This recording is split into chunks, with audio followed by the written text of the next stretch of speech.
This podcast is for you. Your co-hosts, Ben Dodge and Eric Huso at Effect Epic Consulting, believe that your potential is limitless. Tapping into this potential is how you can affect epic results in your life, relationships, and business. Welcome to the Principles of Epic Growth. Brother, how's it going? Another day. Another day in paradise. Another dollar. Yeah, another day in paradise. Except in Arizona where it's really hot. But yeah. Oh, man, I've been spending a little bit of time in Idaho. That place in the summertime is paradise. Found this little jewel called Ingham, Idaho. Oh, man, Dude. Absolutely beautiful. I'm gonna reserve my comments on Idaho just in case we have people out there listening from there. Yeah, kidding. We got people in Idaho. Shout out to all you Idahoans. Yeah, Idaho. Hey, man, I significantly and seriously and authentically am impressed with what we get to talk about today. It's kind of a huge issue in, I think, almost probably 100% of people's lives, as well as, you know, our work and our business, you know, enterprises. This is a rampant problem, and it's actually one of the easier ones to fix, I think, from a paradigm, you know, perspective. You know, changing your view on the issue we're going to talk about today, it, you know, takes work, but it's an easier one, in my opinion. I could be wrong there, but, you know, to me, it's an easier one to fix, and yet the results are just as, you know, epic in what you can expect and see. And so I'm loving this. I mean, Totally, yeah. You know, people want more results in their life. You know, whether you're an individual, whether you're an organization or a company, you know, we exist to create results. And what we're going to talk about today is potentially the thing that will get you the greatest result, the greatest return on your investment. Yeah. It really, so look, we're talking about accountability today. And I mean, we're going to talk about it in a way that you've probably not yet even remotely anticipated. You know, I heard this once recently, actually. When you blame others, you seek to excuse yourself. True. You know, and look, man, there's no excuse. So we're going to talk about some of the real life scenarios that you've probably found yourself in, where a measure of accountability could have probably just fixed what you were in and elevated your overall presence and professionalism and life to a degree of really just a huge magnitude. The kind of accountability we're talking about is hard to see in people. And if you want to be one of those people, want to be one of those people where you just own it. You own the problems. You own what's going on, even if you don't think it's your fault. And by the way, let's just talk about that real quick. If you don't think it's your fault, like, you're wrong. You're wrong. Yeah, you're wrong. In fact, when you talk about accountability, you might be tempted to think about all the other people in the world, in your world, that are not accountable. And your thoughts might shift towards, okay, I got to help all these people become accountable. And you will lose the greatest impact if your mind goes there. If you can try to keep your mind focused on yourself, a little play on words with this word accountability that I like to do to help me keep accountability grounded where it really generates the most power is accountability is people can count on my abilities. Accountability is people can count on my abilities. So it's not about counting on other people. It's about people being able to count on you because you've put yourself in a position where you are accountable. This idea of accountability will shift your mindset from the fixed mindset that we talked about in a previous podcast to the growth mindset. The fixed mindset shuns accountability, and the growth mindset seeks it, embraces it, wants it, because it pushes you. Accountability pushes you towards results. Accountability is a tool, right? It's an asset. If you have that and you can wield it, then it does create the power in your relationships. It also is liberating, right? Live free. Get out from underneath the rock of excuse and blame. Yeah. I liked what you said. It's a tool. One of the biggest mistakes that managers will use with accountability is they'll use it as a weapon. Accountability is one of the most powerful tools that you have to leverage human potential, to leverage the capability of your team. And if you use it as a weapon, to punish, as you use as a weapon to get revenge or whatever it is with people on your team, it will backfire on you.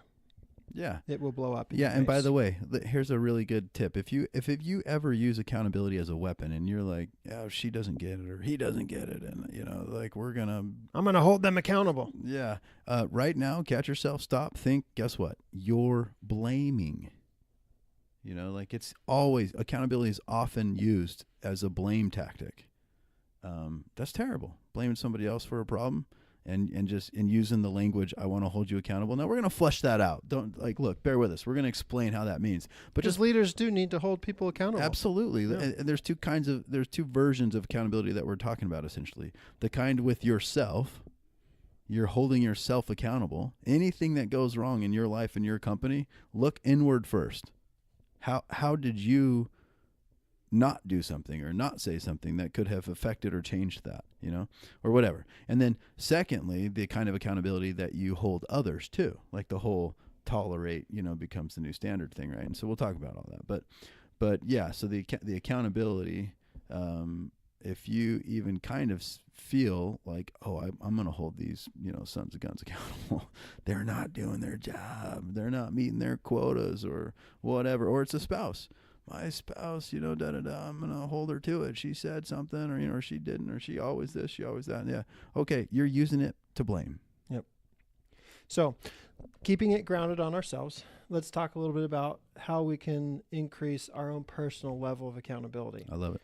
An idea that I have is, if you don't believe in yourself, then you're going to be really shy about receiving feedback because it's going to further hurt your image of yourself, your self-worth. So one of the biggest things that a person can do is to make sure that they have a healthy level of self-worth. And in my opinion, the best way to grow your self-worth is to be a person of integrity, where you honor your word. When you honor your word, you're whole and complete as a person. And when you're whole and complete as a person, then there's not a lot to doubt about yourself. There's not a lot to beat yourself up over. And so focus on your self-worth by honoring your word, being a person of integrity. Yeah, absolutely. That will put you in a powerful position to say, you know what, I need to know how people experience me. I need to know how people, I need to have an idea about the results that my actions are getting, and I'll be more open to feedback. Yeah, self-worth and confidence, the building blocks for those are really, it centers in integrity. And we did a podcast in integrity. It's worth a listen. We did have a few technical issues there, and so hearing it, make sure both earbuds are in basically, and you'll be fine. And we'll probably do another one on integrity here. But what Eric said is really pretty impressive. What you said, man, was you want self-worth to be able to deal with feedback. Correct. In other words, you need to be able to take criticism and take it as like gold, not as somebody pointing a finger at you. That requires some humility. It requires some self-worth, whatever. That you develop that by being a person of integrity. And those key elements of integrity we did in our other podcast. And it's truly, really worth the listen. It's pretty life-changing. Yeah.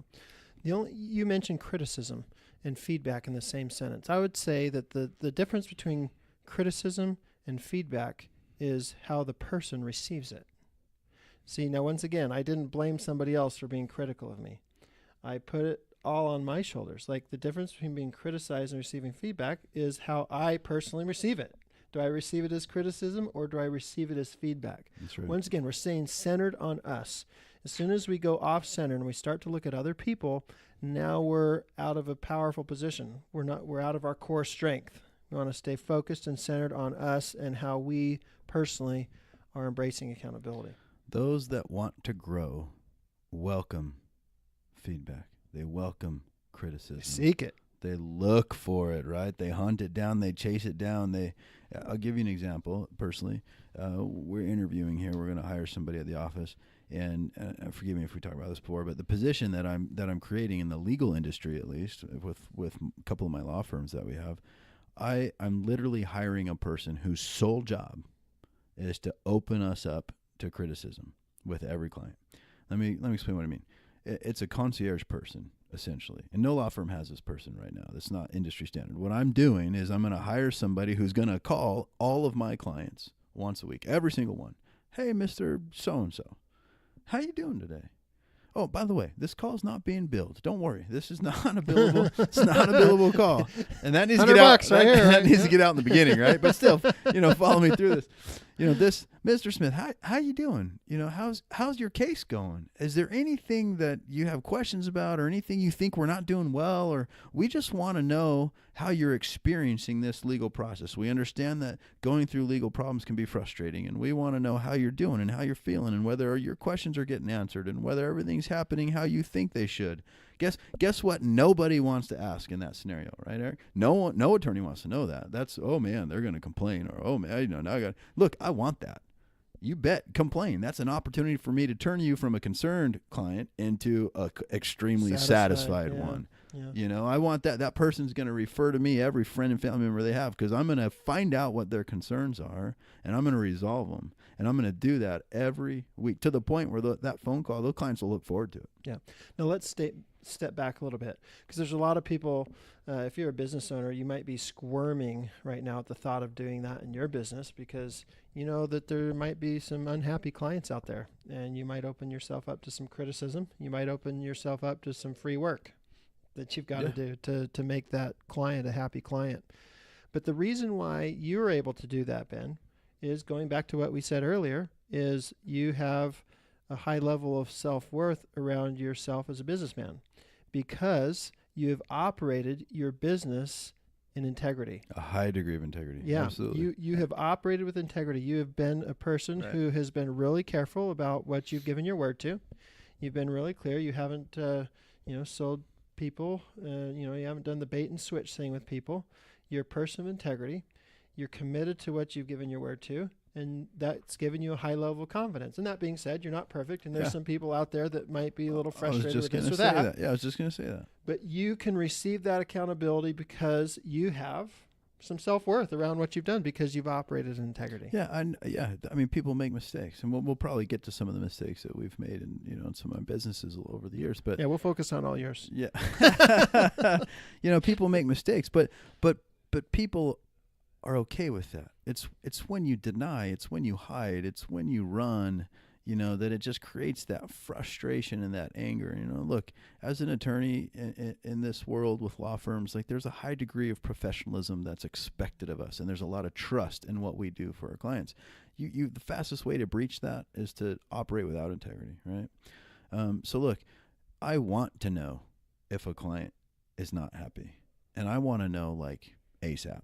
And then I will take the time with free calls and free whatever to fix it, because as soon as they're resolved, now I got a happy client. Even though their life is probably a mess and that's why they're hiring us, I have a happy client. And happy clients refer friends and family. I mean, this is about making the money, guys. This is about making the money. It's about being able to look yourself in the mirror and sleep at night, and about making the money. Yeah. You can have both. You want your cake, but you can't eat it too. Whoever said that's a fool. Right? What's the point of having cake if you can't eat it? Yeah, baby. Eat that thing. Shovel it in. Yeah. Well, I mean, we're fitness athletes. Yeah, we don't have a lot of cake. Eating cake, But still, you get the point. You can have that protein shake and drink it too. Yeah. So look, so we were talking about self-worth and integrity and so forth, and that's how you'll want and seek and look for and hunt down feedback or criticism. And it's empowering. It's empowering to take the control of what potentially could be a disastrous nuclear bomb of a client, right? Or customer or whatever you're dealing with, and turn it into, I own this. I got this. In fact, now this person loves us. Yeah. Yeah. Temptation might be to cast blame on the client, because, this idea that the customer is always right has empowered some people that take advantage of that, and they're clearly in the wrong. Yet, as a business owner, you don't want that person out blasting your name in a negative way out there. So sometimes you potentially open yourself up to some things that you might not want to hear. Yeah. But if you'll take the mindset, I love the mindset that Arbinger Group has in their work. They say that if you'll take this mindset of, as far as I'm concerned, the problem is me. then you'll stay grounded in this idea of accountability. You won't shift into the victim mode. You won't shift into the fixed mindset mode of the problem is out there and there's nothing that I can do about it.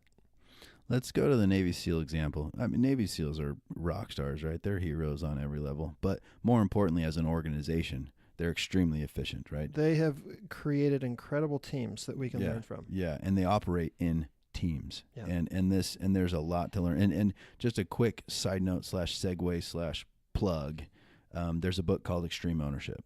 And there are quite a bit of principles that Eric and I will discuss, including the story from that book. It's a book I listened to again for, I don't know, the 8th or 9th time, just 2 weeks ago. I mean, it's a staple of mine. I've got hard copy. I've got audio copy. It's a really, really good book. It's equally entertaining as instructive. Yeah. And that's hard to do on a topic like accountability. And their application of their stories from their service as Navy SEALs into the business world and personal lives is incredible. They do a great job. The name of their book is Extreme Ownership, and that principle, that's just a principle of accountability. So one of the stories, and we'll let you tell it, Eric, but one of the stories is, and we'll probably both jump in, is this blue on blue story. So they were in the heat of, a battle there in the Middle East. I mean, it was Ramadi.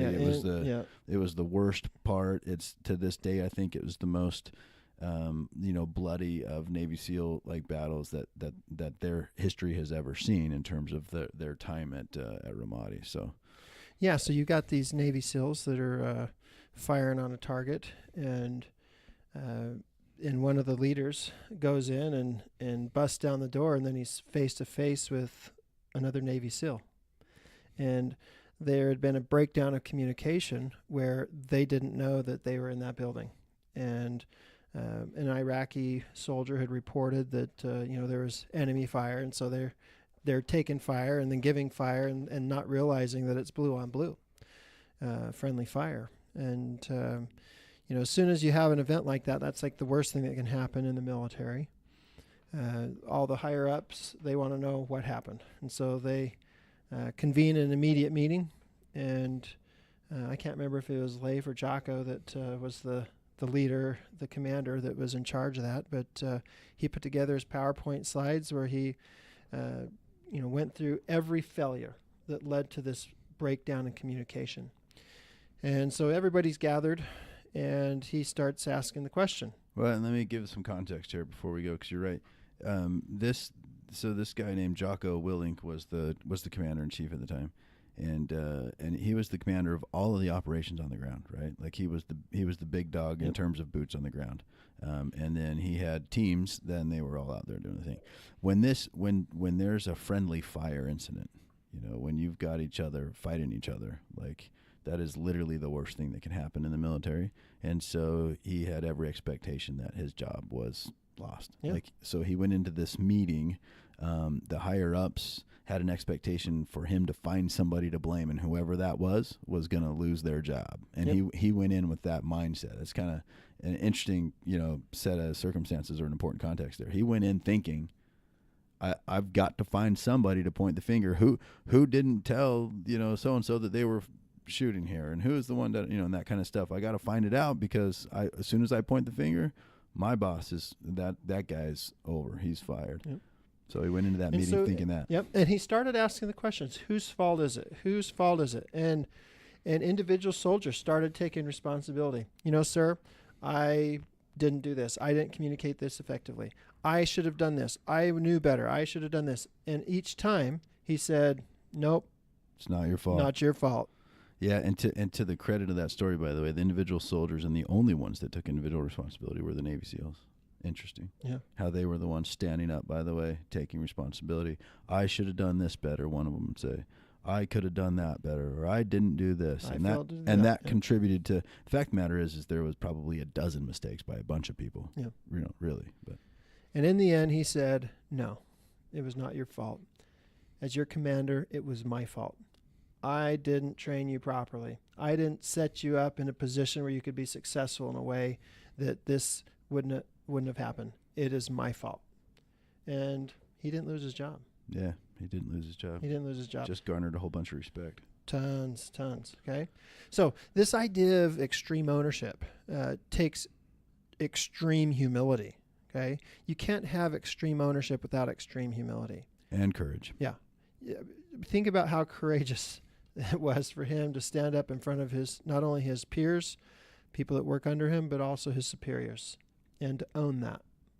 Yeah. I mean, he literally thought he was going to lose his job. That's the kind of courage it took. Yeah. And of course, the humility, like you mentioned, to be able to say it was his fault when really, was it?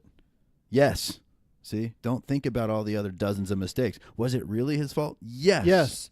If you're like, hey, it wasn't his fault. He didn't do that. He wasn't there. It wasn't his. No. Keep it centered on yourself. As soon as you take it off and put it onto other people, now you're a victim. Now you're powerless. That's right. He absolutely was responsible for that entire operation. If the Navy SEALs and Iraqi soldiers and allies and whoever didn't communicate properly and didn't report their positions and so forth, why didn't they think that was important enough? Okay, so Commander-in-Chief didn't lay the mission out clear enough and the expectation clear enough and appropriately enough that needed to happen, right? And so that's how it goes. Like, you have to look at it that way, right? It's amazing. Totally. It's totally empowering. One of the things what else you can do to increase accountability, not only in yourself, but to help your team, is to make sure that you are committed to the mission. Okay? If you're not committed to the mission, if there's a lack of commitment, you're going to do everything in your power to avoid accountability. With a commitment to the mission, a clear commitment to the mission, then that puts you on a path of, hey, we're going to do whatever it takes. Because by definition, if you need to go back and listen to the podcast on commitment, it's a willingness to do whatever it takes. Without that commitment, without that willingness to do whatever it takes, then when you don't do whatever it takes, you're going to dodge the opportunity to be accountable. Yeah, I love that. That's kind of deep, actually. Because it had dodge in it? If you live a life without commitment, then you're going to try and find excuses for when you fall short. Yeah. And if you find excuses, you're blaming. And if you're blaming, you're not accountable. Now, notice how a lot of the principles that we talk about here on our podcast are starting to weave together. Like, in order to be accountable, you have to have self-worth. Without integrity, you're not going to have self-worth. In order to be accountable, you have to be committed. If you're not committed, you're not going to do whatever it takes, and then you're going to seek to blame. You're going to seek that victim mentality. Okay? So accountability really is a thread that needs to weave throughout every element of your life, every element of your organization. It really does sew things together in a really powerful way. Agreed. Absolutely. So one of the questions you can ask yourself, by the way, if you want to take a pause and for a note opportunity, when is accountability hard to swallow for you? When is accountability hard to swallow for you? Is it with your spouse? Is it with your boss? Is it with a coworker, friend, family member, parents, sons, daughters, whatever? When do you feel like you shouldn't have to take responsibility for that person or that thing or that action? Yeah. When is what kinds of situations do you cast blame on other people? Okay, so if you'll take some time and answer these two questions, when do you cast blame, and when is accountability hard for you to swallow? What will bubble up is that you potentially have made commitments to things that you're not really committed to. What will bubble up are areas of your life that you've given your word to, and you're not keeping your word. Yeah, here's some more deep questions, and courtesy of Eric, by the way. Where are you underperforming in your life? Like, think about that. Where are you underperforming in your life? And then, of course, the follow-up question is, what excuses are you making for that? Who can you be accountable to gain power over this? Yourself, of course. Yeah. But where are you underperforming? Where do you know you could be doing more? You could be doing better. And then what are you telling yourself to make that okay, that you're not doing more, that you're not better? Yeah. This could be an area of your life with your health. This could be an area of your life with your spirituality. This could be an area of your life with your relationships, with your family. This could be an area of your life with your performance at work and professionally, who you are and your leadership. So, this could be, there's not a perfect human being out there. That's something that I repeat frequently. There's not a perfect human being out there. And if you have this idea that you need to be perfect, you could overly beat yourself up. Or if you think you're perfect, you could be blind to some of these areas where you are underperforming in your life. What are some of the excuses that we make for ourselves as people, as human beings, when we underperform and we're not accountable? Let's list some of those. Well, it's always something, some other person or the environment, the economy. People don't keep their word. Yeah, and the one I hear all the time is, "I don't have time." That's bullcrap. It's like, is your day shorter somehow? You operate on a 12-hour day? Like you got gypped? Like the gods that be only gave you 12 hours and gave everybody else 24? Mm-hmm. Like what's the matter with you? Of course you got time. Everyone's got the same amount of time. Bill Gates and every other billionaire out there has got the same amount of time as you got, dude. Yep. Yeah. And like you said, it's not my fault. It's the economy. I can't control the economy. Or it's not my fault. That guy, that boss just doesn't get it, doesn't understand me. He's got it out for me, or he or she just doesn't really understand what I'm really doing. Yeah. Or, that other team full of a bunch of buffoons, their heads are in the sand. They have no idea what's going on.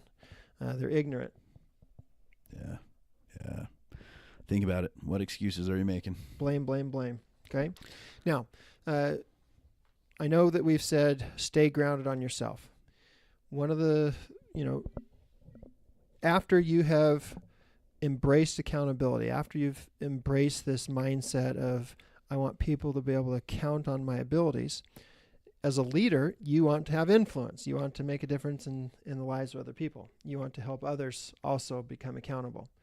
And to extend your accountability to other people, not blame, but as far as I'm concerned, the problem is me, then you have to see yourself as somebody who can create accountability on your team.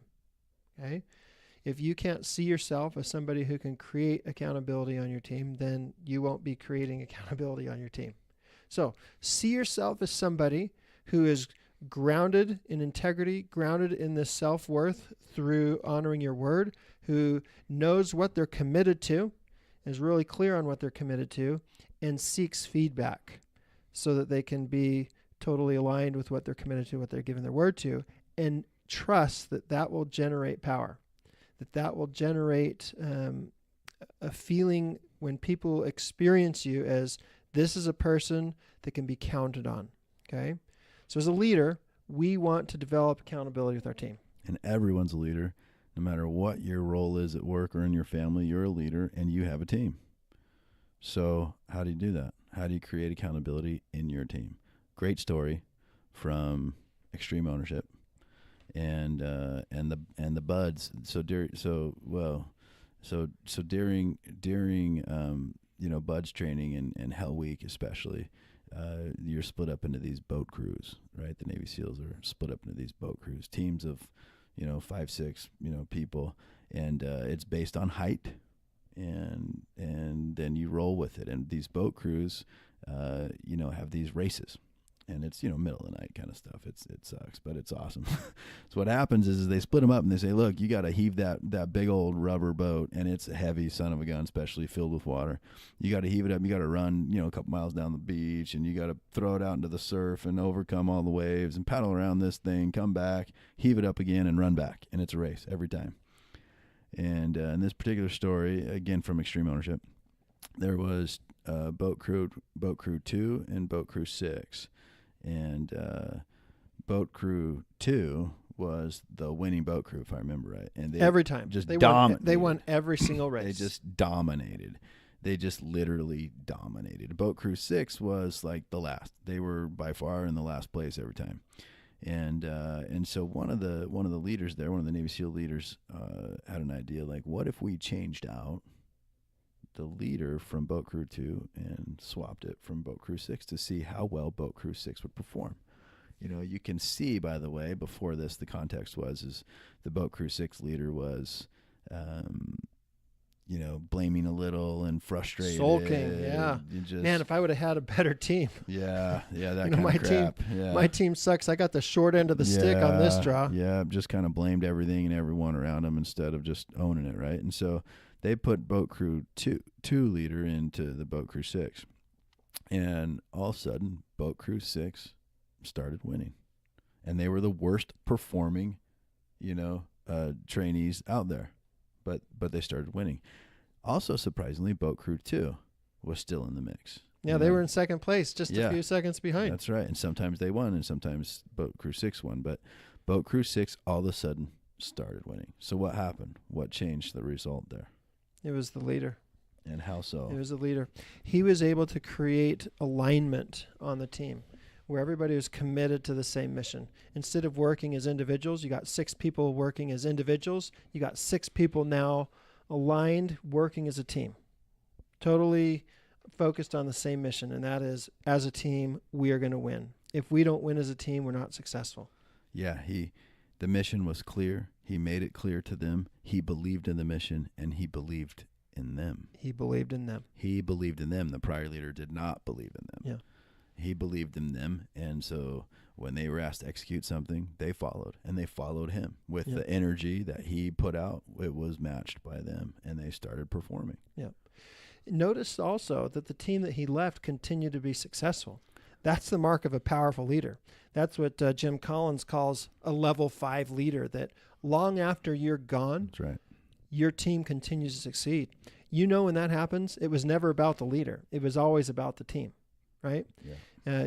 Your most powerful leaders, your most frequent powerful leaders are level 4 leaders. They do great things with the company. They leave, the company starts to tank again. But your level 5 leader, one who is deeply rooted in humility and committed to results, when he leaves, the company continues, the team continues to succeed long after he's gone. I love it. Yeah, that's absolutely right.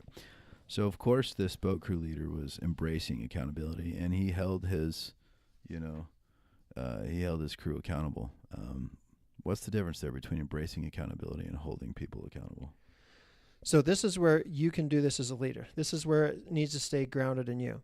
So when you personally are a person that embraces accountability, that seeks feedback, then you're always looking for opportunities, and that gets contagious. Like it's really impressive when somebody asks you for feedback on how their experience was with you. So this is something that I train my teachers on frequently is, there's a difference between me walking into a classroom and holding someone accountable if they're doing this or not doing that good enough, right? Versus a teacher that comes to me and says, hey, I'm struggling with this. Could you come observe me? Could you come watch? Tell me what you think. What do you see?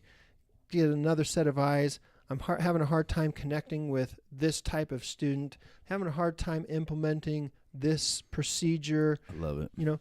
That's a teacher that's not worried about losing a job. Right. That's a teacher who's focused on trying to do the best job they can do and recognizes that they might need some improvement, and so they go to you for it. Yep. Guaranteed that's a teacher that you probably would be hesitant to let go of, right? As opposed to the one that you have to constantly hunt down and Exactly. Yeah. So we want to create this culture of embracing accountability, and that always starts with the leader. It starts with you.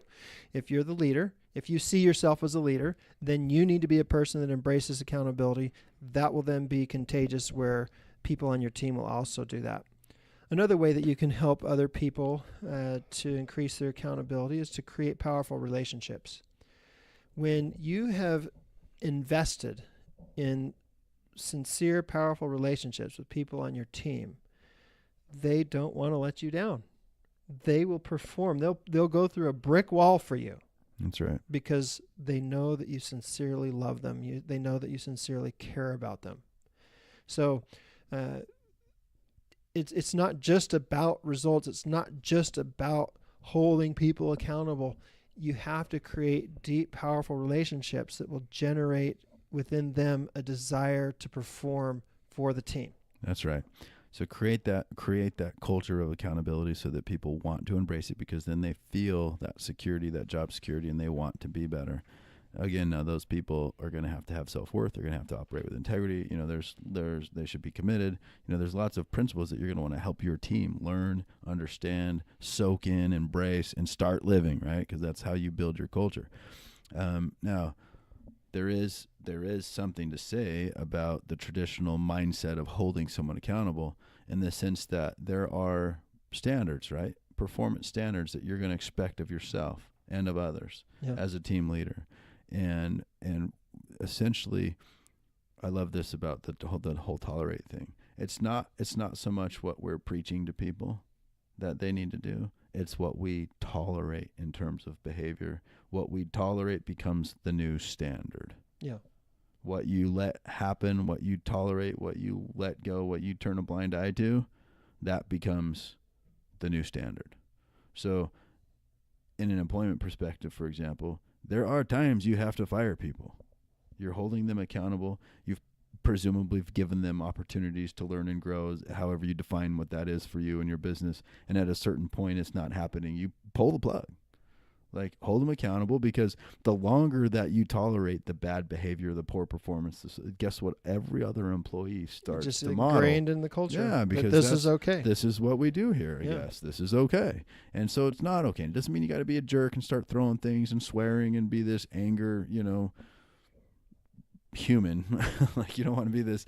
We're not playing Angry Birds, right? Like, this is just simply tolerance. Like, this is not something that we tolerate, and it looks like you're not a good fit for us. You're going to have to go. Now, the greatest forms of accountability happen when your team holds each other accountable, versus depending on you as a leader, waiting for you to step in and hold people accountable. One of the big mistakes that leaders make in holding their teams accountable is they step in too early. Whenever there's a slight infraction, they'll step in. And what that does is that just sends a message to the team that anytime that we're off, the leader's going to step in. And so if we're off, I'm going to bite my tongue, I'm going to hold back, and I'm going to just wait for the leader to step in. And so consistently coaching your team to hold each other accountable, which means they have to embrace accountability. That's right. They have to seek feedback. They have to create powerful relationships with the people on their team. They have to see themselves as a leader. So here's where your leadership comes in, is to create that within each individual member of your team, to help them see themselves as a leader, help them be people of integrity, help them be committed to the mission. When you create that as the leader, now they will hold each other accountable and won't wait for you to step in and hold the team accountable. You don't have to be the big bad guy that comes in. Mom and dad, okay, we're going to wait till dad comes home. He's going to hold you guys accountable. No, as a team, we're going to hold each other accountable. I love that. So another way to say that is you owe it to the team. Right? As a teammate, by the way, you owe it to your team. Yeah. To be a person of accountability. Yep. Absolutely. Yeah. And there's no excuses for that. You just do it. Now, let's be real here.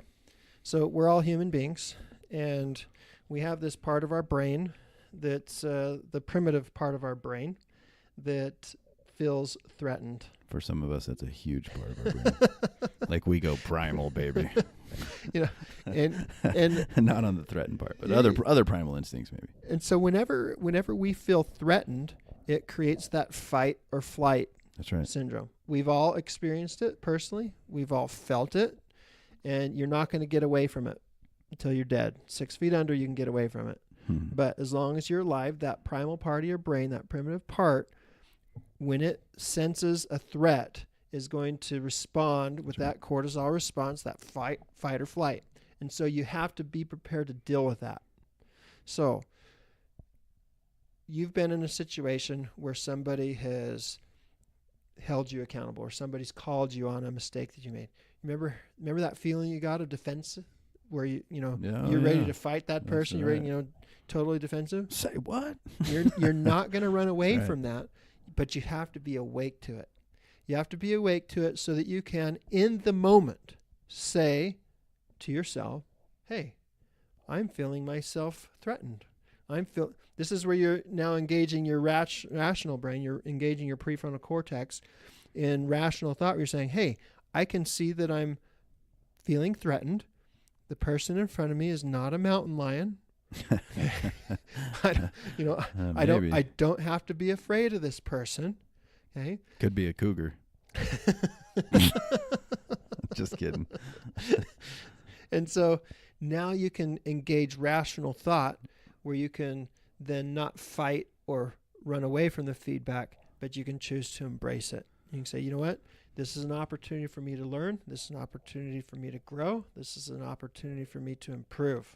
And I'm going to seize this opportunity. So with that paradigm, Eric, here's the beauty of this, the magical unicorn behind all of this is you can get to a point where you don't feel threatened by feedback.